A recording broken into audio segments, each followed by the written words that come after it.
Hello, everyone. It's Shane Kanto, your Wasteland Reviewer, and welcome to Lost in the Wasteland, my weekly interview show where I hope to learn a little bit more about somebody else's perspective on movies. And I have a special guest, a good friend of mine and former student worker, Danielle. Thank you so much for coming on to talk some movies with me.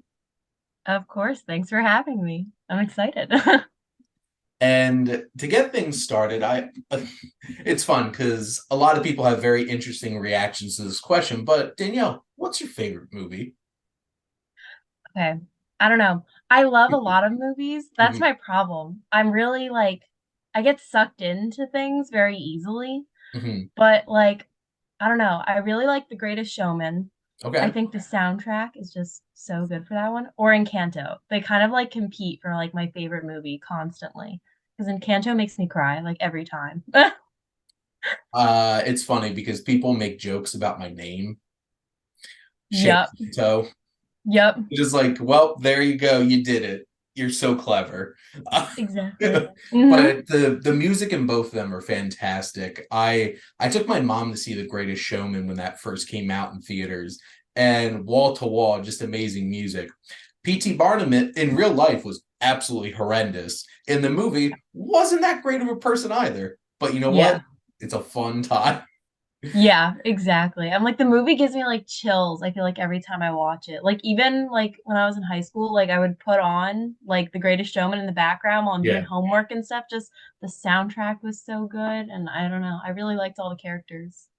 Yeah, the greatest show, like the initial song on it, I listened to a lot. And then Encanto was one of the bright spots of, the COVID years of Yes. like actually coming out and going to a theater, and just the music is great. Stephanie Beatriz, I love her. She's fantastic. And they didn't have to ruin We Don't Talk About Bruno at the Oscars, but they did. And you did, which is shameful. But Yeah. to listen to that one quite a bit too. But Danielle, what's your earliest memory of going to the movies? I was thinking about that actually, and one of them was actually, I don't remember a lot from my childhood. In my childhood, we didn't go to the movies a whole lot. My mom told me we went to the Polar Express one time, and that was really exciting when that came Nice. out. We got the little golden tickets and Aw. everything to go. But one that I actually remember is when Insurgent came out. And I went with my cousin and her mom, and there was I remember this so distinctly. All the previews before, there was a scary movie preview. And and we were just sitting there and the theater was completely silent. And all of a sudden there was a jump scare in the preview. And my cousin was like, "Oh geez," and she threw the popcorn. It was a mess. And it was so embarrassing, but I was it was just such a profound memory. I think about it every time I go to the movies, actually, because I don't go that often. But now every time I go, Every I just time wait there's a for it. jump scare in any trailer ever at the movies for you remember the chucking of the popcorn. Exactly. I'm immediately I usually only go to the movies with my boyfriend. I'm hold the popcorn. It's your responsibility to hold on to these things. I will not be the person to do it. It's funny because so this is actually an interesting situation because I went with my friend and roommate Arlene to go see Tag, that movie that came out Yeah. a few years ago at this point, and they had a Nun trailer beforehand.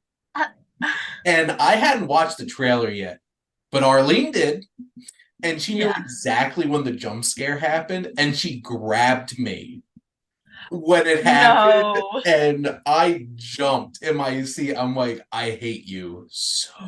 That's so cruel. It I just remember was the whole so theater bad. laughing, and I was it was hysterical. I mean, the theater was packed, which was Mhm. really odd because I was it was Insurgent. It wasn't a huge deal, but I guess Divergent was a really big deal at the time. So, going Well, into the sequel.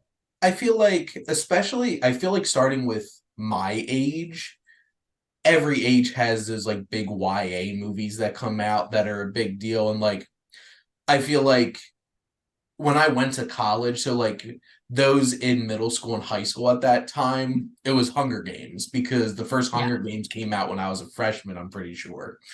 And then for me, it was Harry Potter. Like I Yeah. grew up, I was at the movies for every single one of them. My birthday party when I was turning 11 was going to see Chamber of Secrets with a bunch of friends. So like I love that. we have those kinds of series. I know unfortunately for them, Divergent never actually finished. It got Yeah. like canceled with like the last movie or so left, but we're getting more Hunger Games. We're getting another one of Yes. those this November. I So know. I'm excited. I was actually going to reread Hunger Games the other day, and I started reading it, and then I mhm. was like, ah, let me rewatch all the movies because I never actually saw Mockingjay when it came out. Okay, So I like rewatched them, and I was like, you forget how horrific, how horrific it it gets really dark. is. Like it gets Yeah. dark towards the end. I was like, and There's then I a was on like Book Talk, and they talked about Hunger Games, and I was like, wow, like all the things that I don't quite remember. I was like, it turns into a giant rebellious coup. Like yeah, Hunger Games goes yeah. hard. But yeah, it's I've always been partial to Suzanne Collins' other book series, Gregor the Overlander. I read all of those when I was younger. I'm like, there will be one day somebody makes those into movies and they'll make a killing because they're awesome. Yeah, Um, it someday. it's much more like fantasy based than like Hunger Games is because like Hunger Games really isn't fantasy. It's just well, Yeah, it just feels a lot dystopian. more like potential day after day of where things might go, Yeah. but we won't get into that. But Danielle, do you have a particular favorite genre of movies? You know, I again, I get sucked into things easily, Mhm. regardless of what it is. Sometimes I'll put up a fight, like if I think it's gonna be like too gory. Like I don't watch horror movies or anything Mhm. like that. I I'm a sensitive soul, but I do really like the coming of age kind of Okay. stuff. Anything that's animated pretty much I'll watch. Okay. Anything that's a comedy I'll pretty much watch. I'll pretty much watch anything but scary movies. Like, That is I fair. no, I'll get sucked into anything. I'll watch anything. Well, coming of age stories are great. And obviously they're very relatable. And especially when like maybe someday you could be that teacher in a coming of age story, which would be Yeah, pretty cool. that would be awesome. Like you always aspire. There's always that one mentor, the person that Mhm. gets them through it. I'm like, like I just have such a soft spot for those movies. Because it's like I think especially like just at my age and everything too, Mhm. it's like, like you're going through it still. So I don't know, it's really relatable and I sweet. want to be the movie version of Paul Rudd from Perks of Being a Wallflower, where he Oh, gives Charlie like all the books to read. Like, mm-hmm. I want to be that guy who just gives a student a bunch of movies to watch. Yeah. And so that'd be pretty cool. Yeah, Perks of Being a Wallflower is like one of my favorites. Like I read the book and makes you laugh, makes you cry. It's a good one. And then I watched the movie and I was just oh, I broke my watched the heart.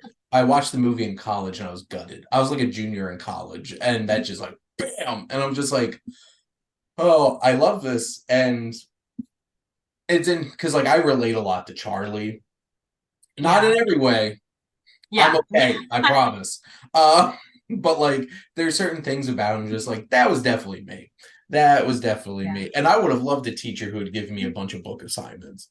Yeah. Now, Danielle, do you have any particular favorite filmmakers? Think so. I just watch anything. I don't really look into a lot of the details, I think, when Fair. I go in and watch a movie. But yeah, I think I just kind of go into it and hope for the best. And if I like the movie, I like it. My boyfriend's more of a critic than I am. We go to the movies and he goes, "That was awful because of X, Y, and Z." And I was like, "I liked it. Like I thought that was fun." Those critics just ruining everything Yeah, it's always with so their funny. analysis and Yeah, I was like, opinions. no. Yeah, I was like, I'm not crazy about Marvel movies in general, just because I think they make some things funny that I think shouldn't be funny. Like I remember going to see Widowmaker, I believe it was. Nope, Black that is an Widow. Overwatch character, Black Widow. Yeah. And I remember going in there and like they were talking about, like everything they experienced or whatever, and like it was just all turned into a joke. I felt like, and I was like I don't think that that's funny. I was Danielle, you like I have want to hit cry about on it. the biggest criticism of Marvel movies, which is they make too many jokes when Yeah, there's probably times where you shouldn't make a joke. Which, if you yeah. really think about like the plot and everything, the Black Widow, that's some dark shit.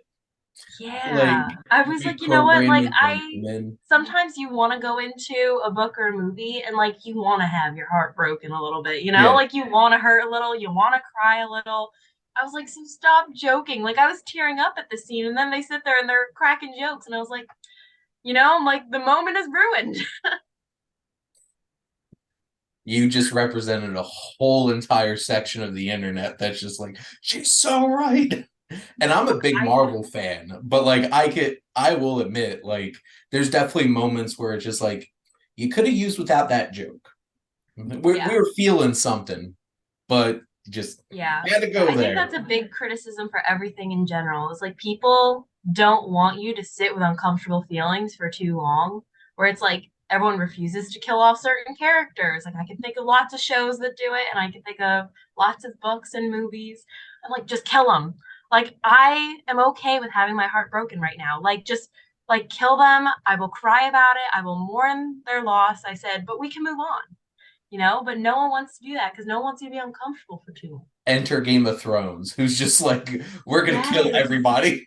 And I like Game of Thrones like changed like my whole like perception of all that stuff because I was like they killed off characters and I was like I'm heartbroken, but like I love it and like it progresses the story and like it changes so much. Like I could think of so many shows and books that I've read, seen recently, and they just won't kill off characters. They're like, oh, like you think that they're dead, and you turn the page and they're alive, and you're like, oh my god, That just is let them die. also happens a lot in Marvel's movies.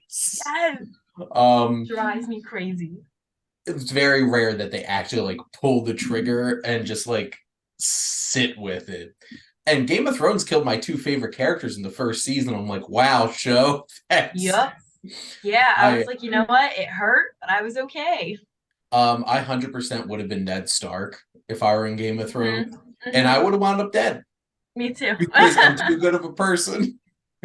And I also Yeah. loved Robert because he was one of the most entertaining characters of that show. Was he a good king? No, No. not by any No, means. he was awful. He was a bad king, but a warrior though, he was a pro. He Yeah. just he just what I love the one part because I read the book too recently, and I just remember when he's like, some days that I just want to run off and run across the lands drinking and whoring and just enjoying life. I'm like, that's all Robert wanted. He didn't want Yeah. this. Yeah. Exactly. Like He want he didn't want he wanted to start a rebellion, but he didn't want to fill the void. it. But Yeah. got stuck with it. Yeah. But Danielle, do you have any particular actors or actresses that you enjoy? I really like Zendaya. I gotta say, Mm, everything she's in, I feel like I love. Like she was in The Greatest Showman. yeah. She's in Euphoria. Euphoria is one of my favorite shows. What And a like her dark, acting. twisted show. I know, but her acting is just astounding to me. Like Mhm, you sit there and you're like, wow. Like she really like embodies this character and like the way that she improvs and stuff through some of those scenes. mhm. Amazing. I do remember seeing her in The Greatest Showman for the first time, and like her being paired up with Zac Efron. I'm like, well, it's the two beautiful people, and Yeah. they're gonna have a Hmm. love story here. But like Euphoria, I think really changed things for her because wasn't she like Yeah. a Disney She act? was. She was Yeah, on like Shake It Up and everything. And like I remember her. I loved Zendaya, from her Disney days. And then she was in Euphoria and I was watching it and I was like, "Oh my God." Like I was like, "I'm horrified." I was like, "I'm amazed." Like there's just so much to unpack here. She has a new movie coming out in September called Challengers, where she is a tennis star who's stuck in a love triangle with two male tennis stars. Oh, that And sounds right up my alley.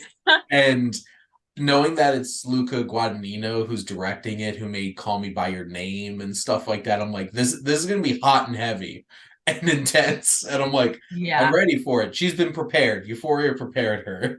Oh yeah, like She's going for that she's been through Oscar. it for sure. Yeah, she's my woman crush every day, you know? Like she's my celebrity crush through and through.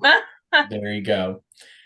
Now, Danielle, what's a movie that you could watch literally every day? I I really love like Ponyo and like The Secret Oh, Life of Arietti and stuff. Oh my God. Any of those like studio, what is it, Ghibli, GB, I don't know. Any of those movies? however, the five different ways that people confidently say it and nobody Yep, will acknowledge if they're correct or not. Yes. exactly. You know, and I was like I love Ponyo. And like The Secret Life of Arietti is just so pretty. And again, like the ending is kind of sad, but it's Mhm. like it's good. Like you still feel satisfied at the end. I don't know. I love it so much. And they're like comfort movies. I put them on in the background all the time. Yes, the movie collection. So all of them, which it's funny because my co-host of Rowan in the Wasteland podcast, Rowan, I'm listening to his podcast with his partner Davis, and they're tiering all of the Studio Ghibli films, and I'm like, Oh, yes. it's like a 2 hour episode. I'm like, they're digging deep. But I love Ponyo. Ponyo is one of my favorite anime. It's I saw that. So there was a year back in 2018 that I told myself starting in January, I was going to go see every Ghibli Fest movie once a month in theaters because they do that every year. Really? And I made it to July, and then the transmission went out in my car, and I'm like, I need to spend a little less No. money right now. Yeah. But seeing Ponyo in a theater was so great. I loved it. Oh my God. Like it's just so pretty. And it's like, I have a healthy fear of the ocean, as someone that lives right by the There, shore, yeah. like I love being in the ocean and the water, and I think it's beautiful. But, I have a healthy fear of it also. But it's like the way they depict the way it looks and the life and everything. I don't know. It's just so magical and pretty. And it's just brings brings comfort to my soul. And just like a little child, like going There through you that, go. fills my heart. Are you a fan of the borrowers? Like the I book love series? I love the borrowers. Makes a lot of sense with Secret Life of Arietti. Because I Yeah. think it took me until the second time that I watched that to realize, oh, wait a minute. This is actually an adaptation of the borrowers. Yep. Yep. Exactly. I love all that stuff. Mm-hmm. Like, I don't know, like everything where it's like the little fairies of little people. Like, I don't know if you remember, like Fair Gully or something like that. Fern Oh my Gully. gosh. Yep. I loved that too. Like anything where it's like the little fairies or like the little Mm-hmm. people and it's like they're living in like the big world. I don't know. There's something very charming about it. I'm like, And wow. basically anything Studio Ghibli is extra charming, so it's wonderful to take Exactly. in. They make everything so wonderful. Now, Danielle, what's a movie that you really love that connects to another interest of yours?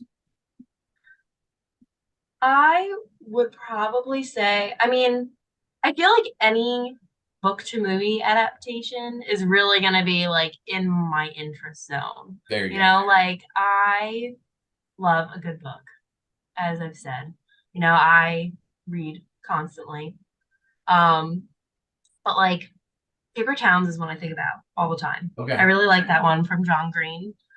And I really liked that movie adaptation. I thought it was so well done. And it also had kind of like a sad, kind of heartbreaking ending, which again, I have a soft spot for. Mm-hmm. And I don't know, it was really Now, was it as moving. sad as The Fault in Our Stars? Nothing can be as sad as The Fault in Our Stars. The Fault in Our Stars is devastating, but in all the best ways. I remember seeing that in theaters when that came out and just being like, well, Yeah, I was This heartbroken. I this saw is it with my this is where this mom. is going, and it's Yeah, I gonna be was just sad. sobbing violently. I was like, this is so sad. I was like, but I just want to experience it again. I have to rewatch Fault in Our Stars. It's been a long time. But I was like, I need to wait until like I need a good cry, like wait it Well, out a little bit. get your tissues and your comfort food, kick Yeah. back, relax, and be heard again. Uh, Yeah, exactly. now, Oh, Danielle, oh, go ahead. no, sorry. Oh, I was just uh-huh. okay. Who's a movie character that you feel like you connect with on a personal level? I talked about Encanto earlier, Mhm. right? And I think if you can combine Luisa and Isabella into one person, that is me. That is I. I am Luisa and Isabella. Like, I don't know. I love that movie. And I cried the first time I ever watched it. And I I don't know. I really relate to their characters and like their family dynamics, where it's like you always have to be doing the right thing all the time. You always have to be the strong one and whatever else. And oh my goodness, I'm like when Luisa loses her powers, heartbreak every time. Waterworks. I'm a mess.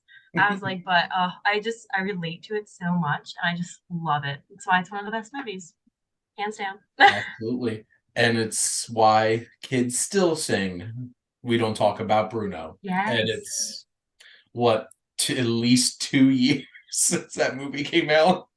Yeah, it's So that was amazing. I fun. mean, the way they depict like families and stuff like that and all the Yes. different kind of family dynamics. I come from a big family and stuff like that, and like we're all very close. So I can kind of relate to that. But even people that don't have big families, they can relate to the roles of different family members, like one that's got all the gossip, Dolores out here. She's listening to everything, spreading the rumor, class clown almost, type character. There's always someone that you can relate to, and you could be that person or you could be multiple people in that family. So, It's I out of all of them, like I love Mirabelle. Like I definitely oh, my heart.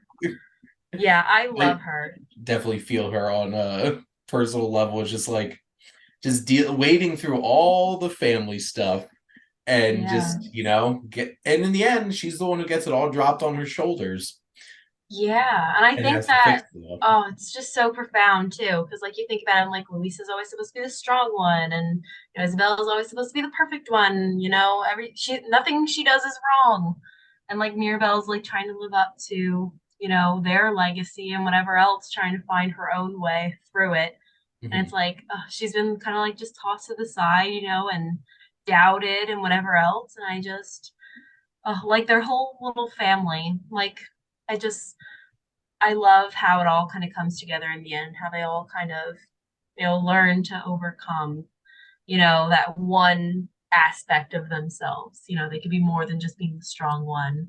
You don't have to be strong all the time. You don't have to be perfect all the time. It's okay to make mistakes and be messy. Mhm. That's okay too. So I love their whole little family.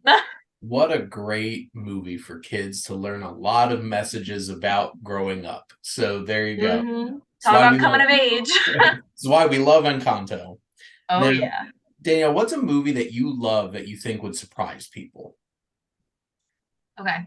I'm going to return to Paper Towns because I really want to talk about this because that is the one instance where I think that the movie is better than the book. Okay. Because when I read the book, I like it left me feeling uncomfortable because like he basically followed this girl all the way through the country and he gets there and she's like, yeah, like I love you, like come with me. I was like, I don't know, that's a little weird. It feels very out of character. And I was like that surprised me. And then you go and see the movie, and she's like, "You're like idolizing me, and like I'm just a person, like Mhm. there's nothing really between us. Like you need to go home." And I was like, like it's heartbreaking that she said that, but I was like, it's much more on brand for Margot. And I was like, I don't know, like it was just a better way to end it. Like I felt like it was so fake for her to be like, "I love you, come with me," and I was like, do you know? That's kind of weird. Like you barely know each other. It's interesting because very few instances when you say the movie is better than the book, people actually like, oh, I agree. It's hard to adapt things. I watched a documentary last night. Literally, the whole entire film was just about Stephen King adaptations, Really? and not many of them are great. Like Percy Jackson. They Yeah. Disney Plus They're supposed to be doing a better do better, show. I hope better so. do better I'm gonna reread Percy Jackson because let me tell you, if they screw that up, again. I don't think I could ever forgive them. But Rick Riordan's working with them, so I trust Rick Riordan's judgment. That and like Aragon Mhm. was so bland. I'm just like, I love those books, the Inheritance Cycle. I'm just like, and you ruined it so Yeah, bad. it's so heartbreaking because like I love a good book, Mhm, and you sit there and it's exciting, but also nerve wracking when they turn into a movie because you're afraid to see what they mess up, mhm. but you're excited to like put faces to like what you have in your head and Yeah, like see the world come to life and everything. And so I always kind of have a love-hate relationship with, the book to movie adaptations. But that is one where I'm like, yes, like this is a good movie. This is a good adaptation. It's actually better, even though they changed the ending. I like this ending better. yeah.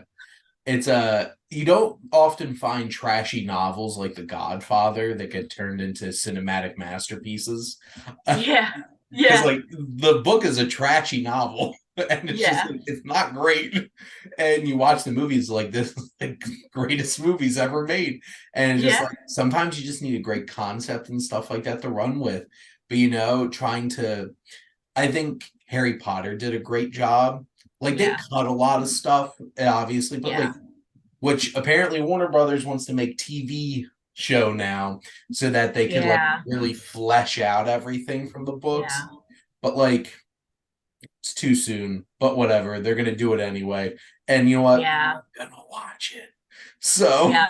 I love thank the God. idea of turning like the book series into TV shows rather than movies, just because like again, you can flesh out all those Yeah. little pieces, you can, do a little bit more justice toward the book that way. Because it's like when you do have a movie, you have to cut out pieces, you might have to change things a little bit. And, Harry Potter did do very well. I mean, I love the Harry Potter movies. I actually haven't read those books, which is Mhm. shocking to many people. I mean, I'm going to get there. I bought them finally. So now I just There have you to read go. them. Step one, But acquire. yeah, Step two, exactly. read. Yes. And I think, I don't know, I love a good TV show adaptation. I think it'll just do so much better. So Mhm. we're going to cross our fingers for Percy Jackson, really. Yeah, just don't have to rush it. But you know what? Yes. I feel like the forever plight of a reader. Acquiring is easy. Actually reading the books is a whole other Yeah. story. I have just stacks of books like everywhere. Like you can't see them because they're out of the view of the camera, but like they're all up here, they're all behind my laptop, they're all over here. I have a whole shelf there. I'm having a new room built, right? Oh, We're turning the garage into my bedroom, and the whole wall is going to be shelves. And we're going to very hope nice. that that's enough for all the books. So we're going to see. I finally got my movie wall when I I moved love into the movie wall. I was just thinking that I was like, I know you've talked about the movie wall before, and it's really iconic when you see it. and It's there's more. wow. So Yes. there you go. But Danielle, my last question for you is what do you love most about movies? I I'm someone that gets easily involved in things. Like I love books, I love Mhm. movies, all that stuff. Books take a lot of mental energy, I think, because you have to, make the people in the world in your head and see how it interacts. Where like if you're tired and you're reading and you miss something, it's kind of hard. You're tired But and you like fall asleep. Like bam. exactly every time, every time. But like a movie, I love because you could sit there and you could watch it when you're tired and then you still think about it later on. It's like sometimes like you're replaying the movie in your head like bits and pieces, and you're like, hey, I didn't think about that in the moment. Hmm. But and then you return to it and like you just rewatch and you keep noticing new things. I love that about movies. Like I could just sit and watch movies all day long, really. I love that it's not as mentally taxing as reading sometimes because like especially like if you're working and whatever else, you come home, you're tired. Like sometimes I don't have the mental energy to read a book. Like I'd rather watch a movie, watch a video, watch a TV show, something. So it's like I love just being sucked into like that world, like any world that isn't here is amazing. I mean, I love our world. I mean, Yeah. our world has issues, but that's a side note. But like any kind of fantasy other world where everything's ideal and perfect and has a happy ending, or occasionally a sad ending. I love a sad ending too. But just being taken somewhere else. It's like such an out of body experience in some ways, like you leave the movie theater and you're like, you have to like recalibrate almost. That's a good feeling. I like that. That's my favorite part of watching movies is going into a theater. And this past Wednesday, I got absorbed into the world of Mission Impossible. Artificial intelligence is going to destroy the world, except that Mhm. might actually happen. Yeah. And watching this team doing Tom Cruise doing insane stunts and trying to save the world and just feeling exhilarated. Or, I always will remember watching Lord of the Rings and just being transported to Middle Earth and then just Hmm. being there for real for Yeah. 3 hours as it felt like. But thank you for your answer. And, sometimes you do just need that day to go home, sit back, relax, and turn on a good movie. Oh yeah, for sure. I love movies. Now, how I always like to wrap up my show, my little wild card, which is you get to ask me a question. So, what would you like to ask the Wasteland Reviewer? Hmm. If you could be a part of any movie world or universe, what would it be and why? And would you change anything about that world? It's kind of a loaded question. It's interesting because I feel like my quickest one to lean on would be Lord of the Rings. Um, except the one thing I Yes. change is I don't want to be a human character. Like, I don't want to just be one of It's the. boring. They're just the regular people. I want to be. I would Yeah. 100% be a dwarf, like 100%. I Every want to be an elf so bad. every single game of D&D I have ever played, except for the It's one dwarf. Star Wars one that I did, I've always been a dwarf. Like that's Yeah. it. Always a dwarf. And watching Rings of Power, I would literally sit there in time and keep turning to my wife Jess and just being like, where are the dwarves at? Because they're my Hmm. favorite part of the show. I'm just like, why aren't we back with the dwarves? It's been Yeah, like I feel like 35 minutes. if you switch worlds, you might as well like change species. Like it's only fair, I feel Yeah. like. Like it's just boring to be a person somewhere else. Like if I could be a fairy, I was like for sure. Like slap wings on the back of me, I'm ready to go, There like you go. ideal for sure. I have the approximate build. I'm already growing the beard. You just need to make me like 2, 3 feet shorter, and then I'm good to go. Yeah, it'll work. Hand me an It would be axe, nice. I'm good. Or a hammer. That would be a tough choice. That would be a lot of fun though. But yeah, it's the kind of thing. So one of the things I love about playing Dungeons and Dragons is like you actually get to role play as these things, which is a lot I want of to fun. play so bad, but I can never find people that want to play with me because I'm like, I know nothing, but I was like, I'm ready to get started. I found some YouTube videos explaining how to Well, when I eventually get back around to trying to do some one-off things, I'll make sure to include you because I play. I will be play there. we play for fun and not for accuracy of rules, so we play a little hot and loose. That will That's work my for me. brother, who just likes to light everything on fire and just destroy everything. Fair, fair, for sure. The one Star Wars, which also Star Wars is a close second. I think it'd be really cool to be in in Star Wars. Yeah, I was a Wookiee in my D&D I love it. campaign. And I was an obese Wookiee who was a scientist who didn't want to be bothered by anybody and would just sit there in the corner just like nom nom nom nom. I love that. That's iconic, really. Yeah, it was a lot of fun. We didn't get too far in the campaign, but I won't get into the details. But Okay, Danielle, thank you so much for coming on and talking movies with me. of course. It was my pleasure. I enjoyed it. Well, I'm glad to hear that. And thank all of you out there for always tuning in and supporting your Wasteland Reviewer.